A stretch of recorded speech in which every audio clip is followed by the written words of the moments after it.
हिंदी से एमए कर रहे प्रिय विद्यार्थियों, हम कहानियों की श्रृंखला में कहानी से पहले कहानीकार के बारे में बात करते हैं। और अब हम नई कहानी नन्नों के रचनाकार शिव प्रसाद सिंह के बारे में जानना चाहेंगे। हमने पिछले 2-3 रचनाकारों से उनके गर्दिश के दिन कैसे रहे, बचपन कैसे कटा, ऐसे रचनाकारों से संबंधित एक पुस्तिका मुझे मिली जिसमें 12 रचनाकार जिन्होंने सारिका पत्रिका में कभी गर्दिश कालम से अपने जीवन के बारे में लिखा था, उसी के संदर्भ में हम उनका जीवन परिचय ले रहे हैं। खुद के बारे में खुद के द्वारा लिखा हुआ जीवन। 12 ऐसे साहित्यकार जो देश भर में भारत के अलग अलग प्रांतों में रहे, उन्होंने अपने बचपन में किस तरह से गर्दिशी में दिन गुजारे हैं, उसी संदर्भ में हम उनका जीवन परिचय जो खुद ने लिखा उसी को बताने जा रहे हैं। पिछली बार हमने कमलेश्वर को सुना, पहचाना, जाना गहराई से कि कमलेश्वर किस तरह से जमीन से उठ कर के आसमान तक पहुंच जाते हैं। साहित्य जगत में वो ऊंचाई हासिल करते हैं जो आम साहित्यकारों को नसीब नहीं हो सकी। यहाँ तक कि जो प्रेमचंद कभी फिल्मों में लिखने के लिए गए और वापस बेरंग घर आए, इसके बाद जो भी गए कोई सफल नहीं हुआ कमलेश्वर के सिवाय।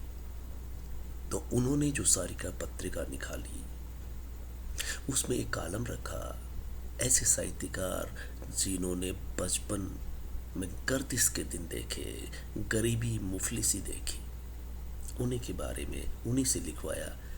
तो हमारे ये तीसरे राइटर है भीष्म साहनी के बाद शिव प्रसाद सिंह, जो शिव टहल सिंह के पुत्र थे, बाबू गणेश सिंह के पुत्र थे।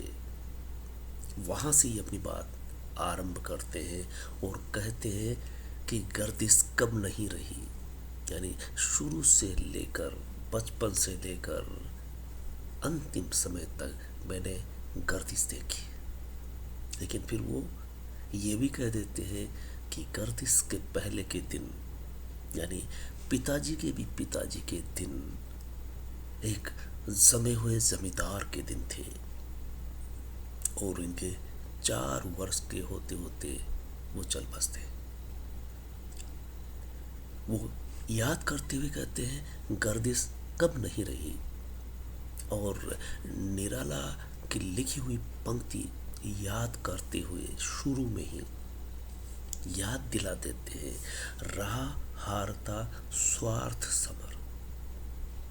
स्वार्थ की दुनिया में मैं अपना स्वार्थ हारता ही रहा इस समर में।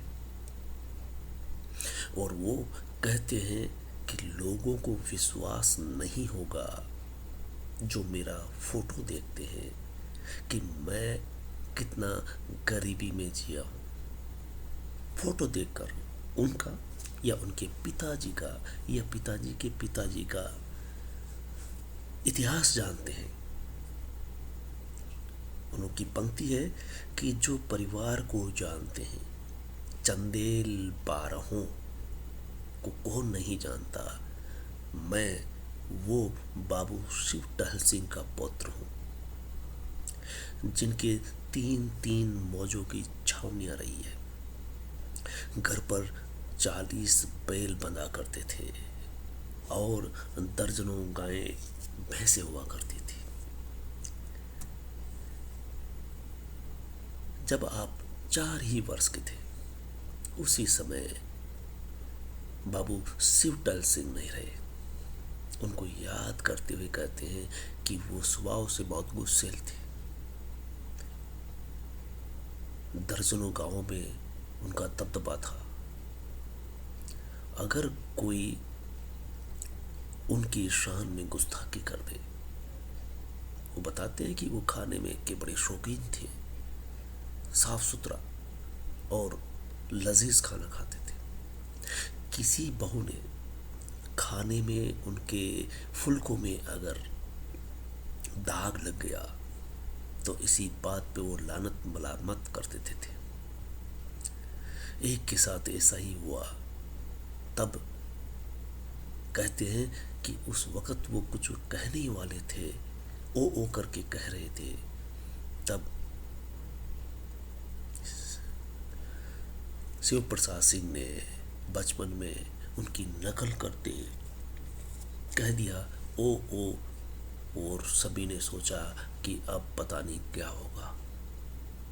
लेकिन वो जिस पर बरसने वाले थे, गरजने वाले थे, गरज रहे थे, उस वक्त इस बच्चे ने आकर के ऐसा किया जो उनका पौत्र था।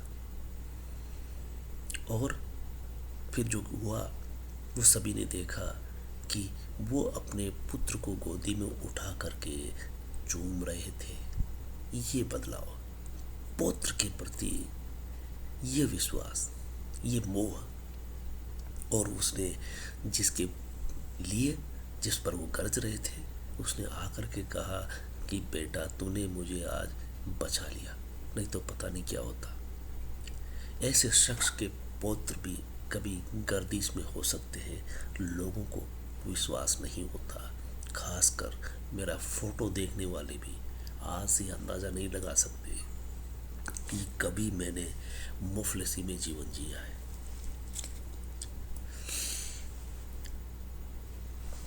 वो कहते हैं कि बाबू शिवटल सिंह जो बड़े जमींदार रह चुके थे, महज उनकी मृत्यु के 20 साल के अंदर परिवार सामान्य स्थिति में आ जाता है, यानी सामान्य परिवार होकर के रह जाता है। वो दूसरा एक दृश्य साकार करते हैं अपने पिता का, जो बाबू गणेश सिंह कहे जाते हैं,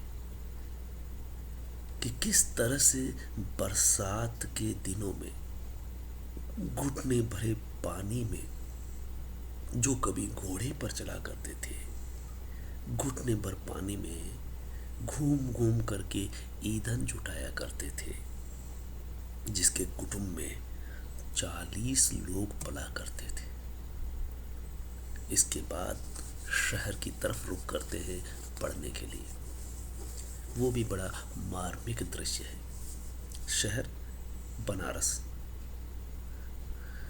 BHU बनारस हिंदू विश्वविद्यालय जहाँ पर स्थित है, एशिया का सबसे बड़ा विश्वविद्यालय।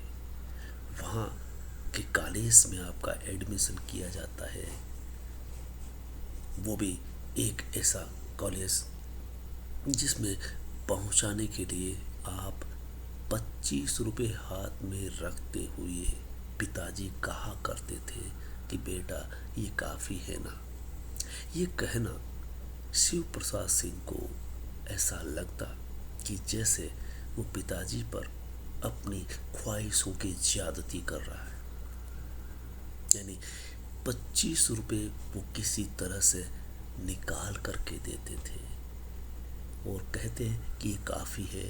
वो कहता कि मैं ये कहने पर मजबूर होता और कहते हुए हाँ में सिर हिलाता, जी हाँ ये ठीक है। फिर इसके बाद वो एक रुतबे के साथ, पुराने रुतबे के साथ कहते ठीक से रहना और सेहत का ख्याल रखना। जब ये बनारस में ही पढ़ रहे थे तब घर का बंटवारा होता है। उनके पिता का भी बंटवारा हुआ और 4 भागों में बंटता हुआ नजर आया।